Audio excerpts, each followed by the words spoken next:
Hello, you're welcome to today's reading. We are at Genesis chapter 39. Now Joseph had been taken down to Egypt, and Potiphar, an officer of Pharaoh, captain of the guard, an Egyptian, bought him from the Ishmaelites who had taken him down there. The Lord was with Joseph, and he was a successful man, and he was in the house of his master the Egyptian. And his master saw that the Lord was with him, and that the Lord made all he did to prosper in his hand. So Joseph found favor in his sight and served him. Then he made him overseer of his house, and all that he had he put in his hand. So it was from the time that he had made him overseer of his house and all that he had, that the Lord blessed the Egyptian's house for Joseph's sake, and the blessing of the Lord was on all that he had in the house and in the field. So he left all that he had in Joseph's hand, and he did not know what he had except for the bread which he ate. And Joseph was handsome in form and appearance. Now it came to pass after these things that his master's wife cast longing eyes on Joseph and said, "Lie with me." But he refused and said to his master's wife, "Look, my master does not know what is in this house except through me, and he has committed all that he has to my hand. There is no one greater in this house than I, nor has he kept back anything from me but you, because you are his wife. How then can I do this great wickedness and sin against God?" So it was as she spoke to Joseph day by day, that he did not heed her to lie with her or to be with her. But it happened about this time, when Joseph went into the house to do his work, and none of the men of the house was inside, that she caught him by his garment, saying, "Lie with me." But he left his garment in her hand and fled and ran outside. And so it was, when she saw that he had left his garment in her hand and fled outside, that she called to the men of her house and spoke to them, saying, "See, he has brought in to us a Hebrew to mock us. He came in to me to lie with me, and I cried out with a loud voice. And it happened, when he heard that I lifted my voice and cried out, that he left his garment with me and fled and went outside."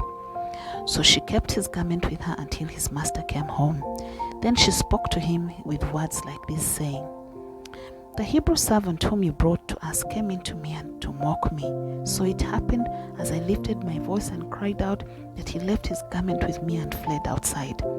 So it was, when his master heard the words which his wife spoke to him, saying, "Your servant did to me after this manner," that his anger was aroused. Then Joseph's master took him and put him into the prison, a place where the king's prisoners were confined, and he was there in the prison. But the Lord was with Joseph and showed him mercy, and he gave him favor in the sight of the keeper of the prison. And the keeper of the prison committed to Joseph's hand all the prisoners who were in the prison. Whatever they did there, it was his doing. The keeper of the prison did not look into anything that was under Joseph's hand, because the Lord was with him, and whatever he did, the Lord made it prosper. Genesis chapter 40. It came to pass after these things, that the butler and the baker of the king of Egypt offended their lord, the king of Egypt. And Pharaoh was angry with his two officers, the chief butler and the chief baker. So he put them in custody in the house of the captain of the guard, in the prison, the place where Joseph was confined. And the captain of the guard charged Joseph with them, and he served them, so they were in custody for a while.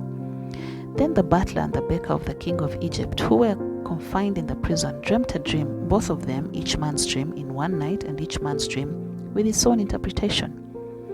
And Joseph came into them in the morning and looked at them and saw that they were sad. So he asked Pharaoh's officers who were with him in the custody of his lord's house, saying, "Why do you look so sad today?" And they said to him, "We each have dreamt a dream, and there is no interpreter of it." And Joseph said to them, "Do not interpretations belong to God? Tell them to me, please." Then the chief butler told his dream to Joseph and said to him, "Behold, in my dream, a vine was before me, and in the vine were 3 branches. It was as though it budded, its blossoms shot forth, its clusters brought forth ripe grapes. Then Pharaoh's cup was in my hand, and I took the grapes and pressed them into Pharaoh's cup, and placed the cup in Pharaoh's hand. And Joseph said to him, "This is the interpretation of it.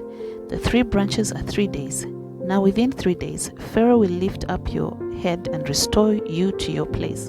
And you will put Pharaoh's cup in his hand according to the former manner when you were his butler.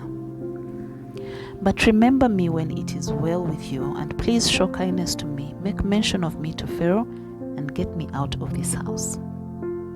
For indeed I was stolen away from the land of the Hebrews, and also I have done nothing here that they should put me into the dungeon."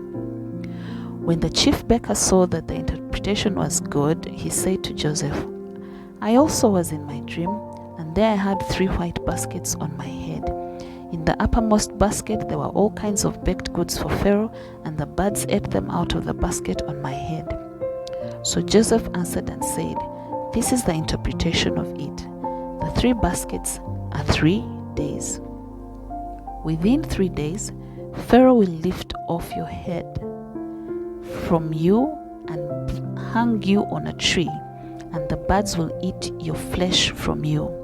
Now it came to pass on the 3rd day, which was Pharaoh's birthday, that he made a feast for all his servants, and he lifted up the head of the chief butler and of the chief baker among his servants. Then he restored the chief butler to his butlership again, and he placed the cup in Pharaoh's hand. But he hanged the chief baker as Joseph had interpreted to them. Yet the chief butler did not remember Joseph, but forgot him. We have come to the end of today's reading. God bless you so much for taking the time to get into His Word.